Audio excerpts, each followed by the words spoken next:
There's a lot of impractical or just crap poker content around. Never play these three How hands. can you make those videos and get away with it? This stops. I'm Dan, by the way, pro poker player and coach, and you need stuff you can actually use to crush modern poker with now. Your poker business model is this.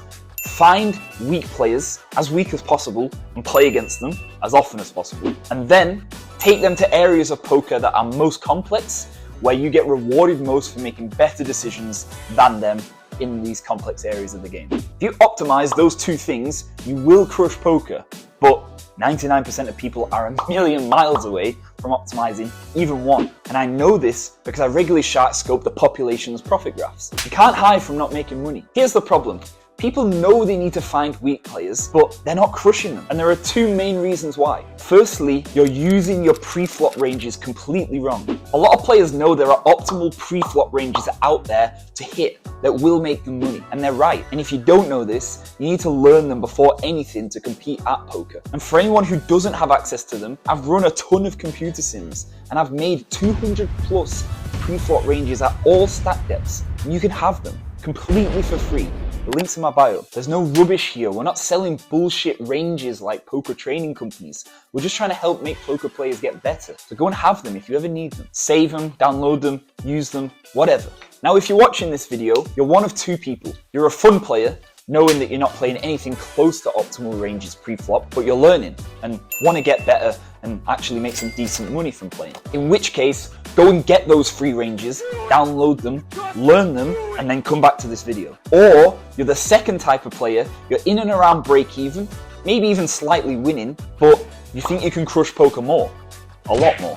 For you guys, watch to the end of this video. The so-called perfect ranges that you're using pre-flop that I've given to you or that you've been sold to by another company are made by perfect playing computers playing perfectly post-flop against other perfect computers. And although those ranges might make you unexploitable against good players, they are a million miles away from optimizing our poker business model, from optimizing profit.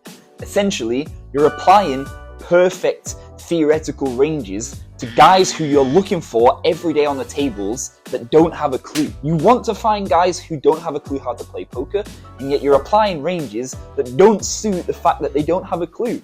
They come from perfect computers playing against perfect computers. And that'll make you some money, but it'll never lead to anything close to optimal profit. If you take this optimal under the gun range and apply it against a weak fish when he's sitting on the button or cutoff, playing super wide ranges, you are going to lose a lot of money. But the poker companies selling pre-flop ranges don't ever tell you this. What a shock. Against weak players, you need to become an exploitative beast, and that starts pre-flop.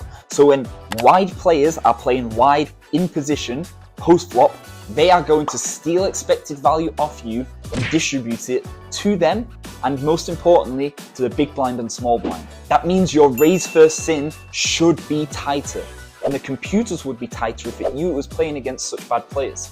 If you play tighter ranges, then when the button calls too much, you stop expected value getting distributed to him as often, and all of the expected value going to the big blind that has an insane price to play against a wide range under the gun and a wide range on the button. Because the big blind gets rewarded most from you raising wide and the button calling wide. He has to call one big blind to win somewhere between 7 and 8 big blinds. That's like a 14% chance of winning he needs against wide ranges. Think he's not going to get that? Also, when you play tighter ranges, when wide, fishy players have position on you, you get to aggressively bet when you make strong top pair, strong second pair, very thinly for value, and take a lot of money off that guy.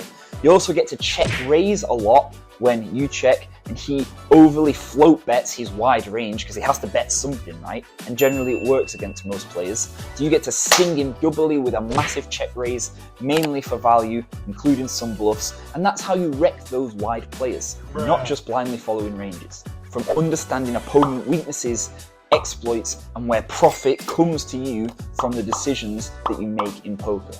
Now, take the same 20 big blind range and put this wide player from the button into the small blind or big blind. You need to go even wider than the computer is telling you to go. You now need to extend your wide range, because when you raise wide but are in position post flop and the small blind and big blind are also very wide, wider than they should be, Now the expected value in the hand gets distributed to you. So for you to make the most amount of money in poker, you need to get yourselves pre-flop in situations where that EV comes to you. That means get players to play out of position as often as possible, which means raise wider ranges than equilibrium and force your opponents into low EV situations. I'm not recommending this, but if you raise 7-2 offsuit and your opponent calls 7-2 offsuit, but he's out of position, you are going to take the majority of the pots down in normal situations that you can expect.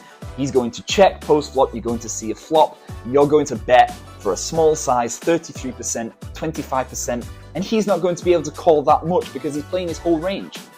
Great. That's your bread and butter in terms of how you make money. So get your opponents there as much as possible. These are just two of the most basic exploits. We've not even got close to the advanced stuff yet.